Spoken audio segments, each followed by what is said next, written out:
Hello and welcome to day 2 of Reset Your Life in 7 Days. So chapter 2, which is the sacral chakra, which, if you are interested, is just below your navel. And it is the site for creativity and passion and emotional expression. So in this chapter, I'm really talking a lot about joy. And I'm sure there's an anecdote in there that many years ago I went on a great half-day workshop to find your values. It was very enjoyable. We went through all the exercises, and then at the end of the morning, just before lunch, we all sat together in a circle and shared our top values that were really about who we are and what motivates us. And I was feeling proud of my values. They were a tad worthy.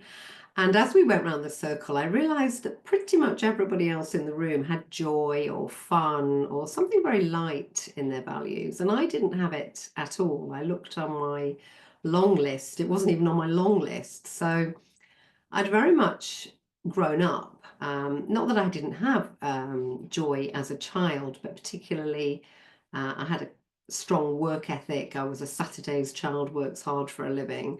And I always felt that joy was something that had to be earned or had to be deferred. It was the when then, when I've done everything, when I've got my A, when I've done my homework, then I can go out to play. And so joy wasn't always something I naturally felt was a default available option for me. So I've really worked hard in the last several years since that workshop to make joy part of me, part of my everyday life. And so I'm really focusing on new ways to be joyful, ways to tap into that joy that you had perhaps when you were a child. And I'm also very mindful, because this often happens with clients I work with, that a lot of this work is what's called inner child work, where you can go back to that beautiful, innocent, happy-go-lucky small child that's within you. But a lot of people didn't have a happy childhood. They didn't have access to joy. They don't have that ability to reset back to a time when they had joy. And often when they become parents themselves, they find it difficult to be totally relaxed or at one with their own children, because they always feel they should be tidying the kitchen or doing something, or not just throwing flour all over everywhere. And so they find that they get upset because they feel that they can't truly be joyful with their own children.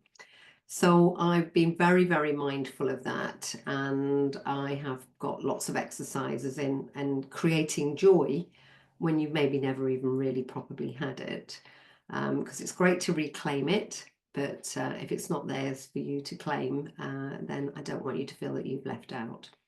So you can borrow joy, you can cultivate joy, you can learn how to be in the moment and love what you see and feel and do. You can have more curiosity, have a more curious, mercurial mind, like a small child. I can remember being at the seaside and spending hours in the rock pool, hours, finding all the little crabs, finding the fish, finding the bits of seaweed, getting shells, creating something. So it's because children really are brilliant at being in the moment. So they're very much somebody we can borrow or learn joy from. And what are the impediments to joy? Well, perfectionism is one of them.